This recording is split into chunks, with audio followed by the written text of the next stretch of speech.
किश्तवाड़ से बिजली जाके पंजाब में फ्री दी जाती है तो हमारी ज़मीन, हमारे लोग ख़त्म हो गए। हमारे अगर आज आप रेशियो निकालोगे कैंसर पेशेंटों का, चेस्ट इन्वॉल्व जिनकी है, वो गर्दे से हर चीज़ से इन्वॉल्व हमारा किश्तवाड़ डिस्ट्रिक्ट है। ज़्यादा से रेशियो निकालो, कैंसर ज़्यादा किश्तवाड़ में, हार्ट अटैक ज़्यादा किश्तवाड़ में। क्यों? पोल्यूशन की वजह से। हमारे इतने प्रोजेक्ट सुराख हो गए। अगर ये भूचाल कहीं 7% से ऊपर चला गया, किश्तवाड़ दिखेगा नहीं कहीं। कि CSR का पैसा जो प्रोजेक्टों से डेवलपमेंट के लिए हमें देते हैं डिस्ट्रिक्ट में, जिस डिस्ट्रिक्ट में प्रोजेक्ट होते हैं, हमें नहीं चाहिए वो। हमें उतने पैसे का जो 2-2 करोड़ हर प्रोजेक्ट का आप दे रहे हो, हमें उतनी की बिजली फ्री दे। और ये कहीं लोग जाते हैं वहाँ जुलूस निकालते हैं, हाथ नहीं। मैंने रेजोल्यूशन लाया है असेंबली के लिए, मैं हर MLA के झोली में डालूंगा कि मेरे इस रेजोल्यूशन को पास करने में मदद। आपको लगता है कि बीजेपी वेलकम करेगी उस रेजोल्यूशन? नहीं करेगी तो गायब हो जाएगी चनावेली से। ज़्यादा नहीं मैं बोलूँगा, चनावेली से नाम नहीं दिखेगा बीजेपी का। मैं पहले उनसे सवाल करूंगा कि आप चाहते हो कि नहीं चाहते हो। ये तो पहले बीजेपी से पास करवाना है, पहले उनसे साइन करवाने हैं, मैंने पहले यस उनसे करवाना है। मैं देखता हूं कि बीजेपी के सपोर्टर अगर आज बीजेपी के MLA इसमें ना करते हैं, पूरी चुनाव वैली में अगले बार आप दिखोगे नहीं बीजेपी करना। और उसका रिजल्ट जो मैंने किया है इन 5 महीने में, जो मैंने किया उसको 5 महीने के अंदर उसका रिजल्ट निकलेगा, नक्शा चेंज हो जाएगा पूरी इंद्रवाल का, ये मैं वादा। एक तरह GM सरूरी था और दूसरी तरफ आप और तीसरी तरफ जो थे अलायंस के कैंडिडेट थे, तो कितना चैलेंज रहा आपके लिए इलेक्शन? देखिए, इलेक्शन छोटा हो या बड़ा हो, चैलेंजेस होती हैं इसमें, क्योंकि मुश्किलात तो होती हैं। तो मुझे ज़्यादा थी कि मेरी कॉन्स्टिट्यूंसी में 90% मुस्लिम आबादी थी, 10% मेरी कम्युनिटी के लोग थे। तो चैलेंज बहुत बड़ा था। जितने भी कैंडिडेट थे उतने सारे मुस्लिम कम्युनिटी से थे, और एक मंजा हुआ खिलाड़ी जो 18 साल से वहाँ काबिज था, वो भी मेरे मद्दे मुकाबले थे। मैं ये कहता हूँ कि कम से कम जम्मू कश्मीर में सिर्फ मेरी सीट पे टफ मुकाबला था। तो लोगों का प्यार था और लोगों ने दिखा दिया कि पैसे को ठुकराया, पैसे को थूका। एक तरफ से पैसे की कैंपेन थी, एक तरफ से मेरे साथ गरीब खड़े थे, मेरे वर्कर भूखे नंगे प्यासे रात को खड़े थे। तो ये उनकी मेहरबानी है इंद्रवाल के लोगों की कि मुझे इस लायक समझा कि मैं जो मेरी ज़िम्मेदारी सौंपी है, मुझे ज़िम्मेदारी सौंपी है, मैं उनकी खिदमत कर पाऊँ। और मैं कोशिश करता हूँ जो मैं कर रहा हूँ उसका रिज़ल्ट आने वाले 3-4-5 महीने में पूरे इंद्रवाल को पता चलेगा कि मैं जम्मू में बैठा हूँ, मैं ऐश कर रहा हूँ, कि मैं मुसीबत करके सुबह निकलता हूँ और शाम को वापस आता हूँ, पूरे सेक्रेट होता हूँ। बिल्कुल सर, बिल्कुल सर। जब नताइज सामने आए तो उस टाइम की फीलिंग क्या थी? उस टाइम क्या वर्कर जो थे उनके सामने जब नताइज सामने आए तो उस टाइम आप लोगों ने क्या सोचा जब डिक्लेयर हुआ कि आपने जो है वहाँ से फार्मर मिनिस्टर GM सरूरी को? उस टाइम मेरे वर्करों ने ऐसा फील किया जैसा 47 में फील किया होगा कि हमें आज़ादी मिली हिंदुस्तान को। वो इंद्रवाल के लोगों ने फील किया कि हमें 77 साल के बाद आज़ादी मिली। पहली बार कोई अपना नुमाइंदा आया, पहली बार 77 साल के बाद। तो ये एक ख्वाहिश थी मेरे इंद्रवाल के लोगों की कि हम अपना नुमाइंदा चुनेंगे, और उसका सिला उनको पता चलेगा आने वाले 5 साल में कि अपने और पराई में क्या फ़र्क होता है। आज इंद्रवाल का हर बशर MLA है, उनको समझ ही नहीं आती हम MLA हैं कि हमने किसी को चुना है। बराबर का हक सबको है। गेट हर किसी के लिए खुला। आपने कोई पुलिस वाला देखा? ये मेरे PSO हैं, ना कि गार्ड है। किसी को मना नहीं है 12 बजे रात को आ जाए, मेरे साथ मुलाकात करें। मैं तो 12 बजे रात को अस्पताल भी खुद पहुंचता हूं।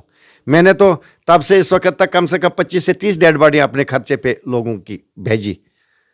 लोगों को बातें करने दो, कोई बात नहीं है। मेरा काम है, जो मुझे फ़राइज़ हैं, जिस लिए मुझे लोगों ने चुना है, मेरा काम है वो काम करना। मैं इंद्रवाल में बैठूंगा, घर में बैठूंगा, क्या वहाँ से काम होंगे लोगों के? काम तो यहाँ से करने हैं। पॉलिसी यहाँ बनेगी, बजट यहाँ पास करवानी है। आपको खुद पता चलेगा मैं इंद्रवाल के लिए यानी पूरी चुनाव वैली के लिए कौन सा रेजोल्यूशन लेके आया हूँ असेंबली में।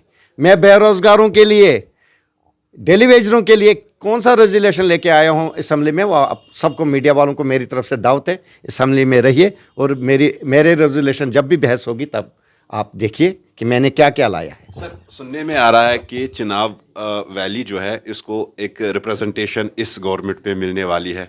क्या हम मान के ले कि प्यारेलाल शर्मा आने वाले वक्त में हो सकता है कैबिनेट मिनिस्टर हों? प्यारेलाल सिपाही है एक नेशनल कॉन्फ्रेंस का। बदकिस्मती ये थी कि मैंडेट लेने में मेरी कॉन्स्टिट्यूंसी ने आज तक वहाँ जो कांग्रेस ही जीती थी, क्योंकि नेशनल कॉन्फ्रेंस का या तो कमज़ोर कैंडिडेट था या तो कंप्रोमाइज़ करके कांग्रेस को सीट दी जाती थी। तो दावा किया उस पर कांग्रेस ने, तो मैंने एज ए आज़ाद उम्मीदवार लड़ा, लेकिन 24 जो रगें मेरी थी वो नेशनल कॉन्फ्रेंस थी। आज भी नेशनल कॉन्फ्रेंस, कल भी नेशनल कॉन्फ्रेंस। तो इस वक्त जो है बताया ये जा रहा है कि कैबिनेट को एक्सटेंड किया जा रहा है। क्या हम मान के लेके कि चुनाव जो बैलेट है ये, उसमें कोई रिप्रेजेंटेशन नहीं है, कोई कैबिनेट मंत्री नहीं है? क्या सरकार इस वक्त जो है उमर अब्दुल्ला की सरकार सोच रही है कि देखिए ये हाईकमान का फैसला है, जिसको जिस लायक हाईकमान समझेगा उसको वो ओहदा मिलेगा, ना भी मिले तो मेरी कॉन्स्टिट्यूंसी का एमएलए भी सीएम भी मेरे उमर साहब हैं। उन्होंने मुझे कहा है कि जो भी आपको कॉन्स्टिट्यूंसी में चाहिए मैं आपके लिए तैयार हूँ। सर ये भी जानना चाहूँगा, जिस तरह की आपकी कॉन्स्टिट्यूंसी है उस तरीके की डेवलपमेंट नहीं हुई है कॉन्स्टिट्यूंसी में, कितना चैलेंज रहेगा और क्या रोड मैप है आपका आने वाले इन चंद सालों? मैं आपके चैनल के माध्यम से लोगों को ये वाज़ा करना चाहता हूँ, अपने इंद्रवाल के लोगों को, जो आपने 30 साल में नहीं देखा होगा मैं 2 साल में करके रखूँगा। ये जितने काम पेंडिंग हैं, जितने रोडें हैं, बिजली का सिस्टम ठीक करना है, एजुकेशन का सिस्टम ठीक करना है, आने वाले सिर्फ साल में मैं इनको प्रूफ करके दूंगा कि इंद्रवाल जो चाहता था वो हुआ, वो जो मैं करना चाहता था वो मैं करके रहूँगा। अगर मड़वा वर्डवन की हम बात करें, वहाँ भी बड़ा चैलेंज रहता है, उसके लिए क्या रोड मैप जो है आप लोगों ने सोचा है?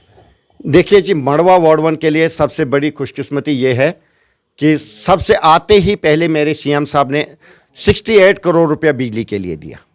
उसके बाद सीएम साहब ने चिट्ठी लिखी, मैंने सीएम साहब को अप्रोच की, सीएम साहब ने चिट्ठी लिखी दिल्ली गडकरी साहब को, 2 टनल, एक वार्ड 1 वाला, एक हमारा भूंडा चेंजर वाला, दोनों के लिए डीपीआरस के लिए प्रोसेस चल रहा है। मेरा एक सिंहपुरा टनल जो एक बार टेंडर होने के बाद फ्रेश टेंडर नहीं हुए उसके, तो वो भी प्रोसेस में है। आने वाले 15-20 दिन में शायद वहाँ तो कंपनसेशन भी दिया गया अब लैंड ओनर्स को, तो आने वाले महीने के अंदर अंदर उसके भी टेंडरिंग प्रोसेस हो जाएगा और आने वाले वक्त में, आने वाले अगस्त-सितंबर तक उसका काम ज़ोरों शोरों से शुरू हो जाएगा। बिल्कुल, जो बेरोज़गार नौजवान है, चाहे मड़वा वर्डवन हो या इंद्रवाल कॉन्स्टिट्यूंसी के पूरे जो बेरोज़गार नौजवान हैं, उनके लिए क्या सोचे? क्योंकि इस वक्त हम देख रहे हैं कि बेरोज़गारी जो है पीक पे। देखिए, बेरोज़गारी सिर्फ मेरे इंद्रवाल का मसला नहीं है, वो तो ज़्यादा है मेरे इंद्रवाल में, लेकिन ये जम्मू कश्मीर का मसला है। पिछले 10-15 साल से किसी को कोई रोज़गार नहीं दिया गया है, इवन कि स्टेट खाली कर दी गई है। लेकिन मैं वादा करता हूँ उनसे, मैं लड़ूंगा गवर्नमेंट के साथ, पॉलिसी बनवाऊंगा। हमारे जो पुराने डेली वेजर हैं बेचारे, जो 20-20, 30-30 साल से डेली वेजर हैं, पहले उनका प्रोसेस किया जाए, वो कैसे परमानेंट होंगे। उसके बाद गवर्नमेंट को चाहिए नई डेली वेजर पॉलिसी लानी, उसकी लड़ाई भी मैं लड़ूंगा। तो सब कुछ होगा, प्रोजेक्ट्स जो शुरू होंगे हमारी PMJSY में। सबसे टॉपर जो आज आप पूरा पता कीजिए कि J&K में जो टॉपर आया, इंद्रवाल आया DPRs में सर्वे करने में, DPRs बनाने में, मेरा इंद्रवाल टॉपर है, जिसमें 85 रोडें मैंने आइडेंटिफाई की थी मड़वा वार्ड 1 बोंजवा को लेके, जिसमें 70 DPRs अभी तक तैयार हुई, जबकि बाकी कॉन्स्टिट्यूंसी में अभी 3-4 DPR से ज़्यादा नई DPR बनी। तो मैं अप्रिशिएट करता हूं अपने इंजीनियर्स का, अपने DC साहब को, जिसने पेन लिया, अपने चीफ इंजीनियर PMJSY, जिन्होंने मेरी कॉन्स्टिट्यूंसी पे ज़्यादा फोकस दिलवा दिया। तो मान के लिए कि हम आने वाले वक्त में जो है मुस्तकबिल बदलेगा आपकी कॉन्स्टिट्यूंसी? नहीं बदलेगा तो मैंने लोगों को इलेक्शन कैंपेन में ही बोला है कि एक बार चुनो, अगर काम पसंद नहीं आएगा, मैं काम नहीं करूँगा, आगे वोट नहीं देना, मुझे भी नहीं देना। ये एक रूटीन बनेगी अब इंद्रवाल की, काम करो वोट लो, काम नहीं करोगे पैसे पे कोई वोट नहीं देगा। तो लगातार हम देख रहे हैं कुछ लोग ये भी कह रहे हैं, इल्ज़ामात आयद कर रहे हैं कि MLA साहब जो है वो जम्मू में गर्मियां एंजॉय कर रहे हैं। उनके लिए आप क्या कहना चाह रहे हैं? उनको चाहिए थोड़ा अपनी ज़बान पे लगाम देना। हाँ, वो पॉलिसी बताए मुझे, अगर वो इतने अक्लमंद हैं, मुझे पॉलिसी बताए कि मैं आ जाता हूँ, मैं किश्तवाड़ में बैठता हूँ या अपने इंद्रवाल में बैठता हूँ, डेरा लगाता हूँ, लोगों से मिलूंगा।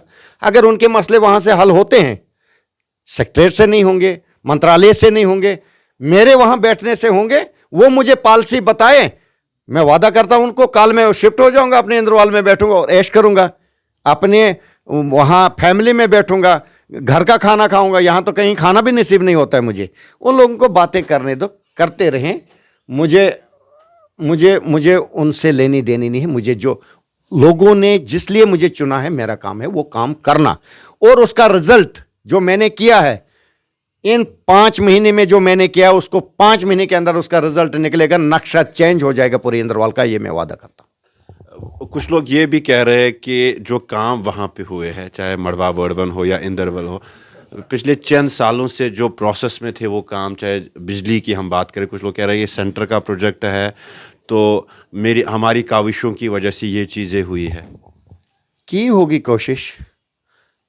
सरपंच भी कभी एमएलए बन सकता है क्या? सरपंच का काम एमएलए कर सकता है? ये क्यों बेवकूफ बना रहे लोगों को? हर प्लान पे, हर चीज पे एमएलए के साइन होंगे। एमएलए के बगैर कोई प्लान अप्रूव होगा ही नहीं।